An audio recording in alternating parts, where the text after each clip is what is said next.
Hello guys. तो आज हम लोग एक बड़ा ही इम्पोर्टेंट अनाउंसमेंट लेकर आए हैं।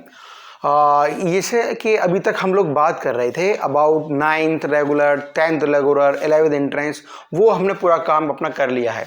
आज हम लोग बात करेंगे कि बड़े कोर्सेज के अबाउट, जैसे आपका नीट है, CUT है ना, आपका जो बड़े कोर्स लेवल के हैं, JEE है, और भी अदर यूनिवर्सिटीज़ हैं, जैसे हमारी AMU है। AMU में बीटेक का अभी तक अलग होता है, एडवांस JEE के थ्रू नहीं गया है।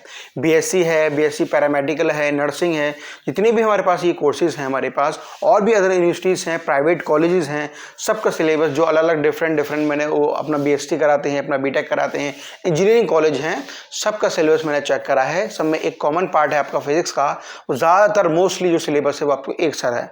मेन मुद्दा होता है कि सब जगह क्वेश्चंस किस तरीके से आते हैं, ये इंपॉर्टेंट होता है। सिलेबस सबका फिजिक्स का चेक करा है, सबका सिलेबस 90% से लेके 95% तक सबका सिलेबस बिल्कुल सेम आया है। लेकिन डिफरेंस इस बात का रहता है कि क्वेश्चन का आने का लेवल कितना कितना है। तो हम यही चर्चा लेकर आए फिजिक्स में आज। तो स्टार्टअप कर रहे हैं आज का हम लोग।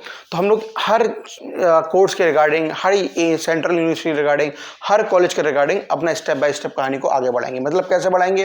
जैसे फॉर एग्जांपल सिलेबस हम लोग कर रहे हैं अपने आराम से, तो सिलेबस करते करते चलेंगे अपने आराम से, टॉपिक चलेंगे, लेक्चर पूछ लेंगे, सारा का सारा आपको मटेरियल यहाँ से मिल जाएगा।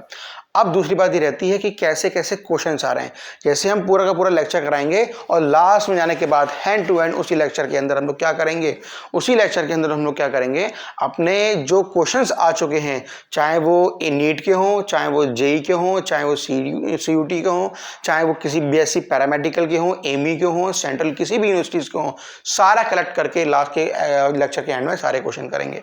बस आपको इतना करना है, लेक्चर में आराम से देखना है, और जो पार्ट आपका है आप वाले क्वेश्चन सॉल्व करिएगा। हाँ, करने से पहले मैं आपको बता दिया करूंगा स्टार्टिंग से कि आज हम लोग इस पैरामीटर के या इस यूनिवर्सिटी के या इस पार्ट के PYQ सॉल्व करने वाले हैं, ठीक है।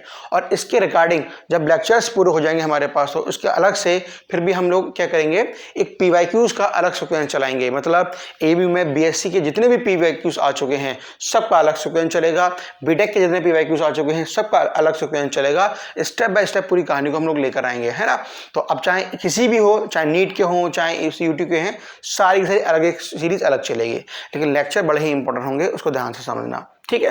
तो इतना ही अनाउंसमेंट करना था बस। आप लोगों से ये है, ध्यान से पढ़िए, कॉपी जब भी पढ़ने बैठें, कॉपी पेंसिल सब कुछ लेकर बैठें, और अपनी लाइफ में खूब अच्छे से पढ़ाई करें, क्योंकि आगे जितना आप लोग बढ़ते जा रहे हैं कंपटीशन उतना इंक्रीज चले आएगा। तो फिर ठीक है, फिर जर्नी स्टार्ट करते हैं। Best of luck.